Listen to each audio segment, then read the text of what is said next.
गरीब माँ बेटी का जादुई 1 रुपए का आमरस। गर्मी में ये ठंडा ठंडा आमरस पीकर मजा ही आ गया। ये लीजिए आपके 10 रुपए। नम्रता के बने हुए आमरस की तारीफ कर कस्टमर पैसा देकर वहां से चला जाता है। नम्रता रोज की तरह अपने आमरस के ठेले पर आमरस बेच रही होती है कि तभी वहां उसकी बेटी राधा आती है। माँ मैं आ गई और देखो मैं आम भी लेकर आई हूँ।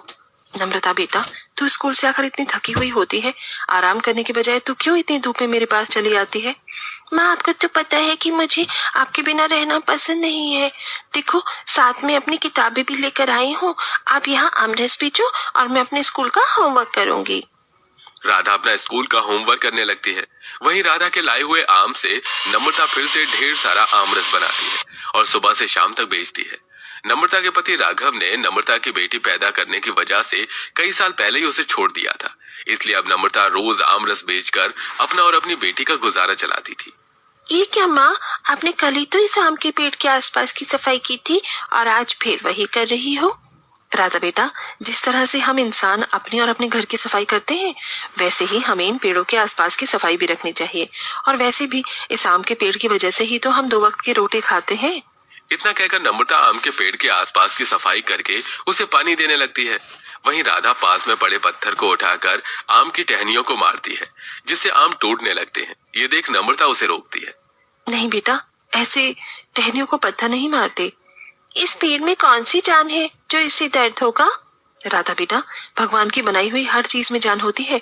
जरूरी नहीं जो चीज बोल ना सके उसके अंदर जान ना हो। और आइंदा कभी ऐसे पत्थर मारकर आम मत तोड़ना। नम्रता जब से शादी करके आई थी तब से उसने इस आम के पेड़ को हर रोज पानी देकर सींचा था, इसलिए उसे इस आम के पेड़ से काफी लगाव था। अपनी माँ की बात सुन अब राधा भी अपनी माँ के साथ अपने आंगन में लगे आम के पेड़ के आसपास की अच्छे से साफ सफाई करके उसमें पानी देती है और ऐसे ही कुछ दिन गुजर जाते हैं। माँ, आज सुबह से दोपहर होने को आई है लेकिन कोई भी आमरस पीने नहीं आया। आएगा बेटा आएगा। अरे भाई साहब, 10 रुपए का गिलास है। अरे आज के टाइम में कौन आमरस पीता है? आजकल तो लोग पैक्ड जूस पीते हैं जो टेस्टी के साथ साथ हेल्दी भी होते हैं। इतना कहकर वो कस्टमर वहां से चला जाता है। तभी नम्रता के आमरस के ठेले के बाहर से एक और आदमी गुजरता है। आइए आइए भाई साहब, ठंडा ठंडा आमरस पीजिए। इसे पीकर आपके शरीर की सारी गर्मी उड़नची हो जाएगी। अरे अगर गर्मी दूर करनी है तो एसी के सामने बैठो, फ्रिज का ठंडा जूस पियो। ये सड़क किनारे से आमरस कौन पीता है? और वैसे भी आजकल इतनी बड़ी बड़ी कंपनियां इतने अच्छे अच्छे जूस बनाती हैं, तो ये गंदे से आमरस पीने की क्या जरूरत है? उन कस्टमर्स की बात सुन नम्रता को काफी दुख होता है और अब धीरे धीरे कस्टमरों की भीड़ कम होने लगती है। जहां नम्रता पहले दिन के 300-400 रुपए कमा लिया करती थी, वहीं अब मुश्किल से 50 रुपए कमा पाती है। क्या हुआ राधा बेटा, आज तुम स्कूल से इतनी जल्दी क्यों आ गई? माँ, आपने 2 महीने की मेरी स्कूल की फीस जमा नहीं कराई है। टीचर ने कहा है कि अब जब आप मेरी स्कूल फीस जमा कराओगी तो ही वो मुझे स्कूल में आने देंगी। हे भगवान, अब मैं क्या करूं? न जाने किसकी नजर लग गई है हमारे काम को। तो घबरा मत बेटा, मैं कुछ करती हूँ। नम्रता अपने आस पड़ोसियों से मदद मांगती है लेकिन कोई भी उसकी मदद नहीं करता और अब दिन पर दिन नम्रता और राधा के हालात काफी खराब होने लगते हैं। अरे मेरा किराया देने का इरादा है या नहीं तुम दोनों माँ बेटियों का? चमन लाल जी, आप तो जानते हैं कि इस वक्त मेरा आमरस का काम कैसा चल रहा है। मैं जल्दी ही आपका किराया दे दूंगी। 1 हफ्ते की मोहलत दे रहा हूँ बस। अगर 1 हफ्ते में तूने मेरा किराया नहीं दिया तो तेरे आंगन में जो आम का पेड़ है ना, मैं उस पर कब्जा कर लूंगा, समझी?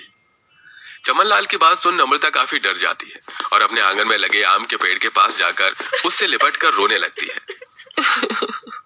मेरे आम के पेड़, मैं जब से इस घर में आई थी तब से मैंने हर दिन तुझे पानी देकर सींचा है। एक बच्चे की तरह तेरा ख्याल रखा और कोई भी आएगा और तुझे मुझसे छीन लेगा? नहीं, मैं ऐसा नहीं होने दूंगी। लेकिन मैं क्या करूं, कुछ समझ में नहीं आ रहा। नम्रता कड़ी धूप में बैठकर काफी देर तक रोती है, जिसके चलते उसकी आंखें जलने लगती हैं। तभी अचानक उस आम के पेड़ की झाड़ियां लंबी हो जाती हैं, जिसके चलते नम्रता को धूप नहीं लगती। इस पेड़ की झाड़ियां लंबी कैसे हो गईं? इन पेड़ की झाड़ियों को मैंने अपने जादू से लंबा किया है। कौन है? कौन है यहाँ? किसकी आवाज है ये? मैं तो तुम्हारे सामने ही हूँ। मैं जादुई आम का पेड़ हूँ।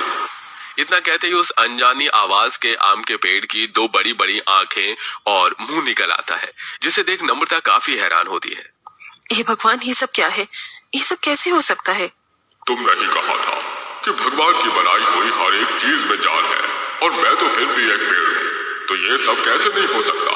तुमने इतने सालों से मेरा इतना ध्यान रखा, मेरी सेवा की, अपनी बेटी को मुझे चोट पहुंचाने से भी रोका, और अब तुम परेशान हो तो मेरा भी फर्ज बनता है कि मैं तुम्हारी मदद करूं। बताओ, मैं तुम्हारी कैसे मदद कर सकता हूँ? उस जादुई आम के पेड़ की बात सुन नम्रता उसे अपनी सारी बात बताती है, जिसे सुन। अच्छा, तो अब मैं तुम्हारी सारी परेशानी को समझ चुका हूँ। इतना कहते ही उस आम के पेड़ के अंदर से सुनहरी रोशनी निकलती है।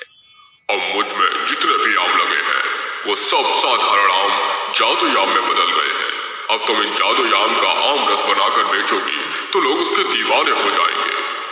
जादुई आम के पेड़ की बात सुन नम्रता बहुत खुश होती है और जाकर सारी बात अपनी बेटी को बताती है, जिसके बाद वो जादुई आम का पेड़ उन्हें ढेर सारे जादुई आम देता है, जिसका दोनों माँ बेटी मिलकर ढेर सारा आमरस बनाती हैं और पहले की तरह ठेले पर आमरस बेचने निकल जाती हैं। गर्मी के मौसम में शरीर के अंदर जान डाल दे, ऐसा है यह आमरस। आइए आइए, ठंडा ठंडा आमरस पीजिए, एक बार पीकर तो देखिए, बार बार मांगेंगे। एक गिलास आमरस देना। कस्टमर के कहने पर नम्रता उसे एक गिलास जादुई आमों से बना ठंडा आमरस देती है। वो कस्टमर जैसे ही जादुई आमरस पीता है, अरे वाह, क्या आमरस है! इस आमरस के सामने तो मैंगो शेक और हर तरह के जूस भी फेल है। इसे पीकर तो ऐसा लग रहा है कि जैसे मानो सारी गर्मी ही खत्म हो गई। उस कस्टमर की बात सुन नम्रता और राधा काफी खुश होती हैं और वो कस्टमर 5 से 6 गिलास आमरस पी जाता है, जिसे देख अब आसपास के लोग भी उन दोनों माँ बेटियों के ठेले पर आमरस पीने आते हैं। इस आमरस को पीकर तो ऐसा लगता है जैसे मैं जन्नत में आ गया हूँ। अगर ये आम किसी 5 स्टार होटल में मिलता तो कम से कम 300-400 से कम का नहीं होता। धीरे धीरे दोनों माँ बेटी के ठेले पर लोगों की भीड़ बढ़ने लगती है। अब उनकी कमाई भी पहले से ज्यादा बढ़ने लगती है और अब नम्रता अपनी बेटी की स्कूल फीस भर के मकान का सारा किराया भी चुका देती है और ऐसे ही कुछ दिन गुजर जाते हैं। आंटी आंटी, हमें बहुत गर्मी लग रही है, थोड़ा सा आमरस दो ना। हाँ बच्चों, ये लो। लेकिन आंटी, हमारे पास इसके लिए पैसे नहीं है। कोई बात नहीं बच्चों, ये बच्चों के लिए आमरस मुफ्त में है। नम्रता की बात सुन वो सारे गरीब बच्चे खुश हो जाते हैं।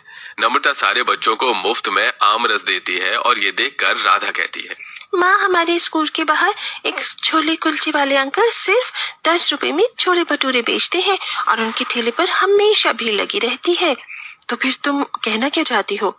जब वो 10 रुपए की छोले भटूरे बेच सकते हैं तो क्यों ना हम लोग गरीब लोगों के लिए सिर्फ 1 रुपए में आमरस बेचें। और वैसे भी ये सारे आम तो जादुई हैं और उनके लिए हमें बिल्कुल भी पैसे खर्च नहीं करने पड़ते।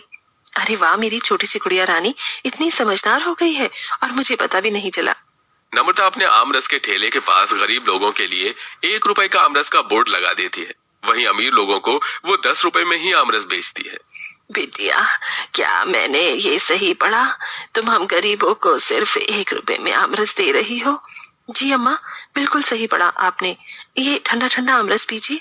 बूढ़ी औरत जैसे ही जादुई आमरस पीती है तो उसे काफी अच्छा महसूस होता है और वो 2 रुपए देकर 2 गिलास आमरस पी लेती है। और अब धीरे धीरे दोनों माँ बेटियों के आमरस के ठेले पर गरीब लोग 1 रुपए में आमरस पीने के लिए आने लगते हैं। ये लीजिए 5 रुपए और 5 ग्लास आमरस दे दीजिए। आज मेरा पूरा परिवार कितने सालों के बाद आमरस पिएगा। अरे, आपके बनाए हुए आमरस को पीकर तो ऐसा लगता है कि मानो शरीर के अंदर जान ही आ गई हो। आप तो हमारे लिए भगवान हो।